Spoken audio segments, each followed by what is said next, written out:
साथ संगत जी, प्रेम से कहना धान निरंकार जी। एक नई साखी के साथ स्वागत है आप सभी का आपके ही अपने चैनल पर। हमारी आज की साखी का शीर्षक है असली खुशी। चलिए सुनते हैं आज की ये साखी। साथ संगत जी, गोपाल जी जब अपने ऑफिस से आए तो उनकी पत्नी राधिका रोज की तरह चाय पर उनका इंतज़ार कर रही थी। ये उनके घर का हज़ारों साल पुराना नियम था। गोपाल जी फ्रेश होते हैं और राधिका चाय ले आती है। चाय पीते ही गोपाल जी ने राधिका से पूछा, प्रशांत से बात हुई? परसों आ रहा है ना वो? तो राधिका जी ने बोला, नहीं, कोई फ़ोन तो नहीं आया। गोपाल जी बोले, अच्छा है, आ जाए, सब तुम्हारा दिल बहल जाएगा। राधिका जी ने कोई जवाब नहीं दिया। गोपाल जी थोड़ा हैरान हुए। आजकल राधिका जी अपनी प्रतिक्रिया जल्दी नहीं देती। मन ही मन क्या सोचती रहती थी उन्हें भी नहीं पता था, पर हाँ, खुश रहती थी। उनके चेहरे पर इस उम्र में भी एक चमक रहती थी। सुंदर तो वो हमेशा ही रही थी, पर आजकल एक उनके चेहरे पर आभा थी। गोपाल जी पत्नी को निहार रहे थे और वो चाय पीने में मगन थी। तो गोपाल जी को कुछ सोचता हुआ देखकर राधिका जी ने पूछ ही लिया, आप क्या सोच रही हैं? गोपाल जी का फ़ोन बज उठा। प्रशांत, उनके बड़े बेटे का फ़ोन था। वो कह रहा था कि पापा, हम लोग परसों नहीं आ पाएंगे। गोपाल जी चौंके और कहने लगे, क्यों बेटा, क्या हुआ? तो प्रशांत ने कहा, अनीता को अपने भाई के घर जाना है, उसकी भतीजी का जन्मदिन है। तो गोपाल जी बोले, तो उसके बाद आ जाना, दिवाली की छुट्टियां तो होंगी ना, और तुम्हारी बच्ची के स्कूल का भी नुकसान नहीं होगा। प्रशांत कहने लगा, नहीं पापा, अनीता का दिल्ली शहर जाने का मन है। इसके बाद गोपाल जी ने कुछ नहीं बोला, कहने लगे, ठीक है बेटा, जैसी तुम्हारी मर्जी। कहकर उन्होंने उदास मन से फ़ोन रख दिया। उनकी पत्नी राधिका ने शायद बात से ही अंदाज़ा लगा लिया था। राधिका जी ने कुछ भी नहीं पूछा तो गोपाल जी हैरान हुए। गोपाल जी ने खुद ही बताया कि प्रशांत नहीं आ रहा, पहले अपने साले के यहाँ जाएगा, फिर दिल्ली जाना है उसे। राधिका जी ने कहा, ठीक है, कोई बात नहीं। ये कहकर आराम से उन्होंने अपनी चाय की आखिरी घूंट लेते हुए उठते हुए कहा, अब आप थोड़ा आराम कर लीजिए, मैं थोड़ा सैर करके आती हूँ। अब राधिका जी गोपाल जी के उत्तर की प्रतीक्षा किए बिना बहुत ही सहजता से मुस्कुराते हुए अपना रुमाल और घर की चाबी लेकर रोज की तरह चली गई। गोपाल जी हैरान से बैठे रह गए। राधिका, गोपाल जी की सर्वगुण संपन्न पत्नी। गोपाल जी ने सोचा कि क्या मेरी पत्नी अपने दिल का हाल मुझसे भी नहीं बांटेगी? कितना दुख हुआ होगा उसे बेटे, बहू और पोती के ना आने का। कैसे मन में ही रख लिया होगा बेचारी ने अपना दुख। कितनी दुखी होगी मन ही मन। गोपाल जी ने ऐसे ही उठकर चौथी मंजिल पर स्थित अपने फ्लैट की बालकनी से नीचे देखा। उनकी पत्नी राधिका हंसती मुस्कुराती अपनी सहेलियों के साथ आगे बढ़ रही थी।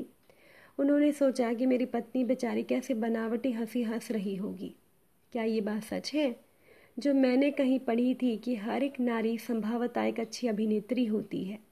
गोपाल जी खुद ही इस बात पर मुस्कुरा दिए। रोज़ की तरह बेडरूम में लेटकर उन्होंने थोड़ी देर टीवी देखा, साथ ही साथ अपने विचारों में वो डूबे रहे। अभी उनके रिटायरमेंट में 2 साल बचे थे। उन लोगों का बड़ा बेटा प्रशांत, उसकी पत्नी अनीता और बेटी दूसरे शहर में रहते थे, और उनका छोटा बेटा दीपक अपनी पत्नी और बेटे के साथ बेंगलोर में काम करता था। और गोपाल जी और राधिका जी पति पत्नी यहाँ पर मुंबई शहर में रहते थे। अपनी सुविधा के अनुसार दोनों बेटे यहाँ आते जाते रहते थे, पर कुछ दिनों से गोपाल जी देख रहे थे कि उनके बेटों की यहाँ आने में रुचि कम हो गई थी।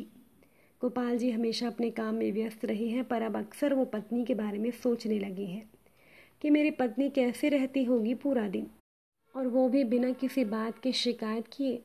हमेशा खुश भी लगती है। गोपाल जी ने सोचा कि आज पत्नी से बैठकर बातें करूंगा, उसका दिल बहलाऊंगा, उसे बाहर खाने पर ले जाऊंगा। अचानक से उन्हें पत्नी पर प्यार आने लगा। इतने में दरवाजे की घंटी बजी तो उन्होंने जल्दी से जाकर दरवाज़ा खोला, ये सोचकर कि उनकी पत्नी राधिका होगी। उन्होंने दरवाज़ा खोला, राधिका ही थी।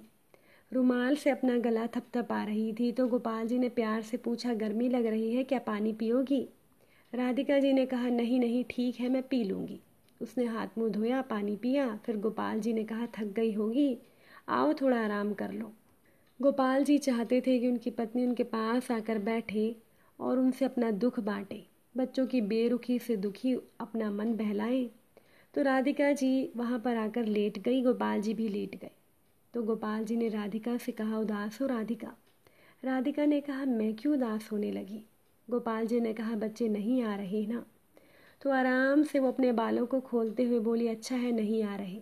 गोपाल जी चौंक पड़े, कहने लगे, क्या कह रही हो? मुझे पता है तुम बहुत दुखी हो, चिंता मत करो, मैं छुट्टी लेकर तुम्हें हमारे छोटे बेटे के घर ले चलूँगा, तुम उदास मत होना। तो राधिका जी ने पति से कहा, क्या मैं आपको उदास लग रही हूँ? गोपाल जी चुप रहे। तो वो अपने पति का हाथ अपने हाथों में लेकर बोली, मैं ज़रा भी उदास नहीं हूँ। सच कहूँ तो इस बार बच्चों के ना आने की खबर से मुझे राहत मिली है। कमर दर्द के कारण अब मुझसे ज़्यादा काम होता नहीं है और उनके आने से मेरा काम बढ़ जाता है। बहुएं तो मेहमानों की तरह आती हैं। मुझे लगा कि अब मुझे भी समझदार हो जाना चाहिए, मैं उनसे क्या उम्मीद रखूं। समझ गई हूँ उनकी दुनिया अलग है, हमारी अलग। अब बस इतना ही बहुत है कि हाल चाल मिलते रहे, वो जहाँ रहे खुश रहे, बस और मुझे क्या चाहिए। और अब जो ये हमारे जीवन की दूसरी पारी है तो मुझे काफ़ी हद तक ये अच्छी लग रही है। समय तो लगा है मुझे संभलने में, पर धीरे धीरे सब अच्छा लग रहा है। मैंने भी ज़िंदगी को नए सिरे से एंजॉय करना सीख लिया है। बहुत जी ली बच्चों के लिए, अब मैं अपने ढंग से जी रही हूँ। जो दिल चाहता है बनाती हूँ, खाती हूँ, घूमती हूँ। और क्यों जाऊँ किसी बेटे के यहाँ उदास होकर, जो मेरे जाते ही फिर नई जिम्मेदारियाँ मुझे सौंप कर बाहर घूमते फिरते हैं। अब मुझे रिश्तों के छलावे में नहीं पड़ना। भले ही वो मेरी अस्तित्व का हिस्सा है, पर अब उनकी अलग हस्ती है जिसमें हस्तक्षेप करने के बदले मैं अपने बचे हुए साल सिर्फ अपने लिए जीना चाहती हूँ। राधिका ने अपनी बात अपने पति को कह दी। फिर बोली, देर से ही सही, पर अब वो पल तो मिले जिन्हें मैं अब तक ढूंढ रही थी। गोपाल जी का मन भर आया, वो भावुक हो गए और प्यार से पत्नी के बाल सहलाने लगी। साथ संगत जी, राधिका जी ने फिर कहा कि बच्चे अपने परिवारों में सेट है और मैं आपके साथ, किस बात पर मैं दुखी हूँ? सारी उम्र तो बच्चों की फरमाइशों में और सेवा में बता दी। अब मैं अपने अधूरे शौक पूरे कर रही हूँ। बच्चों की पढ़ाई के खर्चे, उनकी मांगें पूरी करने के लिए अपने लिए बहुत कुछ खरीदना मुश्किल होता था। अब तो मेरा वार्डरोब भरा पड़ा है। बच्चे अपनी दुनिया में खुश हैं और मैं आपके साथ खुश हूँ। गोपाल जी ने राधिका जी को हैरानगी से देखा। वो मुस्कुरा रही थी, एकदम सरल सहज सी मुस्कान। कोई शिकायत नहीं, कोई क्षोभ नहीं, पूरी तरह से संतोष और पारदर्शिता झलक रही थी राधिका की बातों में। गोपाल जी भी हंस दिए और पूछने लगे कि आज खाने पर बाहर चलें? तो राधिका जी ने कहा, क्यों नहीं, ज़रूर चलेंगे। साथ संगत जी, अब राधिका जी ने तो अपनी असली खुशी तलाश ली थी अपने पति के साथ। लेकिन बहुत से लोग ऐसे होते हैं जो बुजुर्ग होकर अकेले पड़ जाते हैं, क्योंकि दंपत्ति में से पति या पत्नी दोनों को एक दूसरे का साथ नहीं मिल पाता। तो ऐसे बुजुर्गों के बच्चों को अपने माता या पिता को अपने साथ ज़रूर रखना चाहिए और उन्हें ज़िंदगी की असली खुशी ज़रूर देनी चाहिए। अगर आज की ये साखी आपको अच्छी लगी हो, वीडियो को लाइक शेयर कर दीजिएगा। आप सभी से फिर मुलाकात होगी नई साखी के साथ। साथ संगत जी, प्यार से कहना, धन निरंकार जी।